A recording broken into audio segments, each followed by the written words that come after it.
ನಾನಿವತ್ತು full positive ಆಗಿ ಇವತ್ತಿನ ದಿನನ ಶುರು ಮಾಡಿ. ಹಾಯ್ ಹಲೋ ನಮಸ್ಕಾರ, ವೆಲ್ಕಮ್ ಬ್ಯಾಕ್ ಟು ನಮ್ಮ ಮಿನಿ ವ್ಲಾಗ್. ನಮ್ಮಲ್ಲಿ ಎಷ್ಟೇ ನೆಗೆಟಿವಿಟಿ ಇದ್ರು ನಮಗೆ ಪಾಸಿಟಿವಿಟಿ ಬೇಕೇ ಬೇಕು. ಸೊ ಹಾಗಾಗಿ ಪಾಸಿಟಿವ್ ಆಗಿ ಥಿಂಕ್ ಮಾಡೋಣ ಹಾಗಂತ ಹೇಳ್ತಾ ಎಲ್ಲರಿಗೂ ಹ್ಯಾಪಿ ನ್ಯೂ ಇಯರ್. ಹೊಸ ವರ್ಷ ಹೊಸ ದಿನ, ಯಾವಾಗ್ಲೂ ಪಾಸಿಟಿವ್ ಆಗಿ ಥಿಂಕ್ ಮಾಡಿ.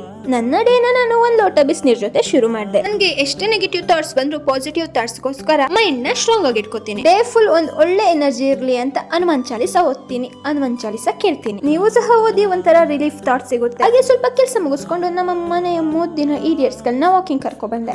ನಾನ್ ಕರ್ಕೊ ಬಂದಿರೋ ಜಾಗದಲ್ಲಿ ವ್ಯೂ ಅಂತೂ ಸಖತ್ತಾಗಿ ಕಾಣುತ್ತೆ. ನಿಮಗೊಂದು ವಿಷಯ ಗೊತ್ತಾ, ನಂಗೆ ಯಾವಾಗ ಎಕ್ಸಾಮ್ಸ್ ಗಳಿರುತ್ತೆ ನಮ್ಮ ಊರಿಗೆ ಬಸ್ಸೇ ಬರಲ್ಲ. ಈ ಸಲ ಏನಾಗಿದೆ ಅಂದ್ರೆ ಬಸ್ ಹೋಗೋ ರೋಡ್ ನ ಕಟ್ ಮಾಡ್ಬಿಟ್ಟಿದ್ದಾರೆ. ಬಸ್ ಹೋಗೋಕೆ ಜಾಗನೇ ಇಲ್ಲ. ಬರೀ ಯಾಕೆ ನಂಗೆ ಈ ತರ ಆಗುತ್ತೆ ಅಂತ ಅನ್ಕೊಂಡೆ. ಈಗ ಈ ರೋಡಿನ ಕತೆ ಕೋರ್ಟ್ ತನಕ ಹೋಗಿದೆ. ಕೋರ್ಟ್ ಅಲ್ಲಿ ಕೇಸ್ ಇದೆ. ಮುಂದೆ ಏನಾಗುತ್ತೋ ಅಂತ ಗೊತ್ತಿಲ್ಲ. ಸದ್ಯಕ್ಕಂತೂ ಬಸ್ ಬರ್ತಾ ಇಲ್ಲ. ಇದ್ರ ಬಗ್ಗೆ ನಿಮ್ಮ ಅನಿಸಿಕೆಯನ್ನು ತಿಳಿಸಿ. ಇಲ್ಲಿಂದ ಮನೆಗೆ ಬಂದ್ಮೇಲೆ ಸ್ವಲ್ಪ ಕೆಲಸಗಳಿದ್ವು. ಕೆಲಸ ಎಲ್ಲ ಮುಗಿಸೋತಿಗೆ ಮಧ್ಯಾಹ್ನ ಆಗೋಗಿತ್ತು. ಎಷ್ಟೋ ವರ್ಷದಿಂದ ಪ್ರೊಟೆಕ್ಷನ್ ಮ್ಯಾಟ್ ಹಾಕ್ಸ್ಬೇಕು ಅಂತ ಅನ್ಕೊಂಡ್ವಿ. ಇವತ್ತು ಹಾಕ್ಸಿದ್ವಿ. ಗಾಳಿ ಮಳೆ ಬಿಸಿಲು ಇಂದ ಮನೆಯನ್ನ ಪ್ರೊಟೆಕ್ಟ್ ಮಾಡ್ಕೊಳಕ್ಕೆ. ನನ್ ಕೈಲಾಗಲ್ಲ ಅಂತ ಯಾವತ್ತೂ ಅನ್ಕೋಬೇಡಿ. ಒಂದಲ್ಲ ಒಂದಿನ ಹಾಗೆ ಆಗುತ್ತೆ. ಯಾವಾಗ್ಲೂ ಪಾಸಿಟಿವ್ ಆಗಿ ಥಿಂಕ್ ಮಾಡಿ. ಅವನೊಬ್ಬ ನಮ್ ಜೊತೆ ಇದ್ದೇ ಇರ್ತಾನೆ. ಈ ವಿಡಿಯೋ ಇಷ್ಟ ಆದಲ್ಲಿ like, share, comment and follow ಮಾಡಿ. Love you guys.